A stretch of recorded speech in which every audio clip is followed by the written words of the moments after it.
Selamat malam para netizen dimanapun kita berada, salam inspirasi bagi kita semua ya. Kiai Marzuki ya, Mustamar dipecat ya, muktamar luar biasa pilihan yang tepat katanya begitu. Ini tulisan-tulisan yang menarik begitu kan ya, apa yang saya bacakan ini begitu. Dan bahkan menurut saya pribadi kalau hal yang apa namanya pemecatan ini bersifat politis begitu, bagaimana apakah PBNU akan pecah begitu kan.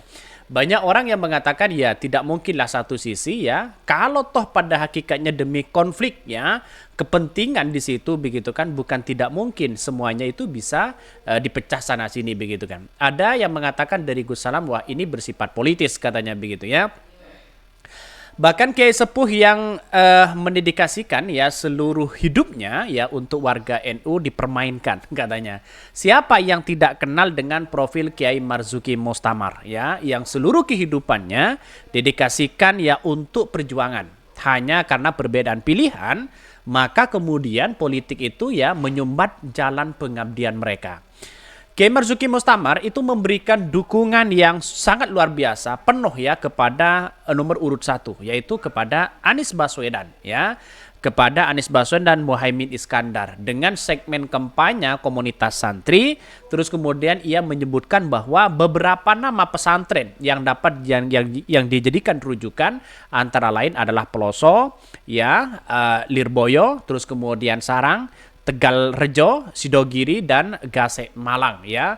Itu yang dijadikan rujukan untuk mereka begitu. Sehingga siapapun kalau santri-santri mereka ya silakan mau pilih Anies Baswedan monggo, mau pilih ke kiai yang kemudian ada santrinya ya di Prabowo monggo katanya begitu kan. Pilih nomor 3 ya monggo begitu kan. Kenapa? Hal-hal seperti itu karena beda pilihan lalu kemudian dianggap sebagai berseberangan, sebagai ancaman, ini yang menjadi keliru menurut saya pribadi begitu kan. Ternyata usut punya usut ya, kita melihat dengan adanya itu begitu. Kampanye dari Kiai Marzuki Mustamar ini mendapat apa namanya serangan balik dari pengurus Nahdlatul Ulama yaitu PBNU. Ia diberhentikan dari jabatan ketua pengurus wilayah ya Nahdlatul Ulama di Jawa Timur sesuai dengan ya surat SK dan keputusan apa namanya pengurus besar Nahdlatul Ulama di situ. Akankah ini akan menjadi pecah begitu kan? Bahkan ya pemecatan pengurus-pengurus NU ya dari posisi masing-masing bukan suatu kebijakan yang objektif katanya ya. Buktinya pengurus-pengurus dari PBNU yang memberikan dukungan kepada paslon ya Prabowo Subianto atau Gibran Rakabuming Raka tetaplah dipelihara. Bayangkan ya, kita lihat saja di situ apakah seperti itu yang kemudian dimunculkan kepada masyarakat begitu kan ya. Lantas bagaimana yang menjadi perbincangan hari ini, Bu Hovifah masih ada nggak di situ begitu kan ya? Yang lain masih ada nggak begitu kan? Kenapa hanya yang mendukung Anies Baswedan? Katanya begitu. Nah inilah yang menjadi cikal bakal banyak yang mengatakan bahwa ada sesuatu konflik kepentingan sehingga ya sekuat apapun NU kalau sudah diacak-acak seperti ini, wah ini gimana begitu kan ya? Apakah ini ada oknum atau apa begitu? Sayang menurut saya pribadi begitu kan ya? Mereka mampu mempertahankan ya posisi dari jabatan dari PBNU walaupun ya menjadi bagian dari tim kampanye ya nasional TKN Prabowo Gibran. Beberapa waktu yang lalu muncul beberapa nama pengurus NU yang menjadi bagian dari TKN yaitu adalah Nyai Mahfudah ya Ali Ubaid, Dewan Pembina PP Muslimat NU. Terus Hajah apa namanya Arifah Khairi Fauzi ya sekretaris PP Muslimat, itu masih banyak di situ begitu kan. Muslimat, ISNU dan Perguno ya memang benar adalah badan-badan otonom atau mandiri yang tidak terkait dengan secara struktural ya dengan kepengurusan PBNU ya. Hal ini memang ya memberikan peluang ya bagi PBNU begitu kan untuk mengatakan bahwa PBNU tidak punya hak untuk memecat kepengurusan badan-badan ya otonom tersebut. Katanya begitu. Jadi lantas bagaimana begitu? Masalahnya siapa yang menjadi segmen kampanye tokoh-tokoh puncak dari ya banom-banom NU yang tersebut?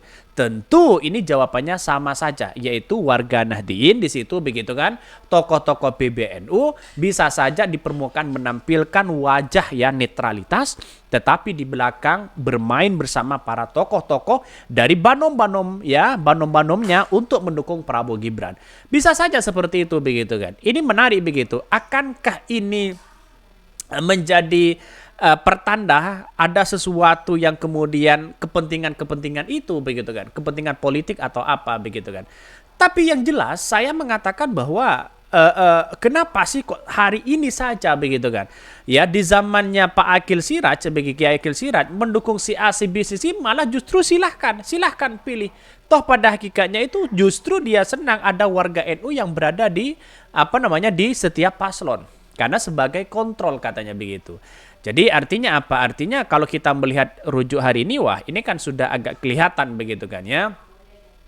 Seperti duri dalam daging katanya, ya keberadaan tokoh seperti Kiai Marzuki Mustamar bagi kepentingan politik PBNU, ya dengan memecat tokoh-tokoh PBNU yang tidak sevisi, ya PBNU telah memberikan ya karpet merah ya kepada Prabowo Gibran dalam konteks ini bahwa Kiai Sepuh ya yang seumur hidupnya diabadikan pada NU, yakni Kiai Marzuki Mustamar itu, ya harus ditumbalkan ya. Kita lihat saja di Jawa Timur saja Prabowo itu sudah dianggap kalah kalau kita berbicara dengan matematika angka yang selama ini. Bagaimana tidak? Para ulama, para kiai di situ, apalagi ya katanya peran penting dari Kiai ya Marzuki ini ya, karena salah satu mendukung calon Anies Baswedan bisa menang telak di Jawa Timur. Ya, ini orang-orang yang kemudian melihat ya pengaruh Kiai Marzuki ini sangat luar biasa di situ begitu. Tapi pada intinya adalah karena ini adalah masalah segi strategi politik, ya konflik kepentingan dimainkan, ini seharusnya ditawar dengan mahal begitu kan ya. Ya kita lihat saja begitu bagaimana puncak hari ini begitu kan, begitu banyak begitu. Jadi banyak ada yang mengatakan bahwa wah bisa saja ini menimbang begitu kan ya. Ini menimbang katanya ya, menimbang sedikit kemungkinan. Di mata PBNU, pilihan politik Kiai Marzuki Mustamar ya untuk mendukung salah satu calon seperti Amin begitu kan ya, memang bagai duri dalam daging dan karenanya harus ditumbalkan. Sebagai pelajaran ya bagi pengurus-pengurus NU yang lainnya agar mereka ya jangan coba-coba ya berani melawan rezim besi ya Gus Yahya dan Kiai Miftahul Ahyar, katanya begitu ya. Namun ya pilihan politik Gus Yahya dan Kiai ya Akhyar harus dibayar mahal katanya begitu ya. Kenapa?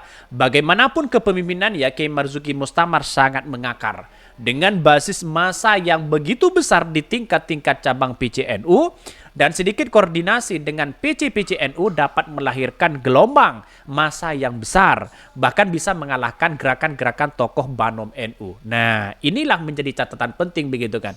Kenapa ya Kiai Marzuki itu harus ditumbalkan di situ begitu kan ya? Karena dia punya dampak luar biasa, pengaruhnya luar biasa, masanya juga banyak di situ begitu kan. Ya, karena Kiai ini sebagai panutan begitu kan, mengabadikan dirinya begitu kan ya, sebagai seorang santri kepada NU di situ begitu, dan pada akhirnya sekarang ditumbangkan ya oleh kepentingan-kepentingan politik. Apakah seperti itu? Kita lihat saja begitu kan, akan muncul di situ begitu kan. Bahkan ini dampak domino semacam itu kita baca ya, kita sudah terbaca dengan mudah sebagai langkah ya antisipatif. Dan bahkan Kiai Marzuki Mustamar sendiri mengingatkan bahwa agar persoalan-persoalan pemecatan dirinya tidak dibesar-besarkan, kendati mengimbau warga Nahdliyin untuk tidak ikut ribut soal pemecatannya. Kiai Marzuki ini juga meminta pengikutnya tidak segan-segan bertindak ya, mengingatkan jika ada yang salah dalam pemecatan tersebut ya. Kesalahan PBNU memang sangatlah besar di situ begitu. Setidaknya dalam dua hal. Pertama adalah ketidakadilan ya, atau tidak adil, terlalu bias begitu kan ya, pemecatan pendukung Amin ya seperti Kiai Marzuki Mustamar, tetapi pemelihara para pendukung Prabowo pun maupun Ganjar ya Pranowo seperti Kiai Afiduddin Muhajir ya, wakil Rais Am ya PBNU yang mendukung Ganjar Mahfud. Apakah seperti itu begitu kan? Apakah PBNU ini tidak adil? Nah, itu yang menjadi pertanyaan besar. Bahkan kedua, inkonsisten dalam visi, ya, di mana sebelumnya pengurus PBNU menyebut dirinya mereka ya sendiri sebagai pengusung politik tingkat tinggi, ya, di level strategis dan global. Bahkan politik kebangsaan, ya, guru bangsa dan glorifikasi lainnya. Namun nyatanya mereka adalah para pelayan yang tergabung di TKN Prabowo Gibran. Benarkah seperti itu? Ya, apakah yang harus kita lakukan begitu kan? Jadi wajar, inilah negara demokrasi, ya. Karena sekarang untuk mencoba sana sini, saya kira ada sesuatu yang dimainkan sana sini begitu, sehingga adanya strategi-strategi itu begitu kan, ya. Ini agak-agak semakin ketahuan strategi-strategi politik seperti itu begitu kan. Satu sisi, ya, ada yang mengusulkan, ya, mengapa harus ada MLB begitu kan, ya. Mengapa harus ada muktamar luar biasa seperti diyakini banyak orang bahwa, ya, adalah pilihan politik tingkat tinggi. MLB tidak akan pernah dilakukan sebelum para pengurus NU diyakini secara mutlak melakukan pelanggaran-pelanggaran di luar biasa pula. Bahkan, ya, dalam bab ini, ya, bahkan, ya, satu sisi begitu kan dalam beberapa pasal begitu kan, ya, menyebutkan bahwa muktamar luar biasa itu dapat diselenggarakan apabila Rois Am atau Ketua Umum Pengurus Besar melakukan pelanggaran berat terhadap ketentuan anggaran, ya, dasar dan anggaran rumah tangga. Dan dalam ayat 2 MLB bisa diselenggarakan atas usulan 50, ya, plus 1% dari jumlah wilayah dari cabang. Artinya kalau saya melihat dengan hal itu begitu kan akan terjadi perpecahan. Nah, itu yang saya tidak inginkan di situ begitu kan, ya. Menurut saya pribadi, ya, mengalah saja di situ begitu kan. Toh pada hakikatnya masyarakat akan tahu. Daripada kita berpecah belah sana sini sesama saudara-saudara kita, sesama pengurus-pengurus kiai, sesama pengurus-pengurus kiai dan sebagainya, mending menurut saya pribadi, ya, mengalah saja begitu kan, demi kepentingan bangsa dan negara. Biarlah berlalu mereka, biarlah apa yang Anda lakukan, ya, siapapun yang dia lakukan, biarlah mereka begitu. Negara demokrasi memberikan kebebasan, tapi jangan terlalu bebas untuk menekan orang seperti itu. Kira-kira seperti itu logikanya begitu kan. Jadi artinya apa? Saya kira, ya, hal yang wajar lah begitu kan, ya. Kalau Kiai Marzuki, ya, yang kemudian katanya begitu kan, ya, tidak tidak membalas dengan biasa aja. Intinya adalah mau jadi pengurus atau jadi ketua atau jadi apa silakan, ya, tidak menjadi masalah katanya begitu kan. Saking apanya, saking sabarnya mereka begitu kan. Jadi artinya saya kira tidak menjadi masalah begitu kan.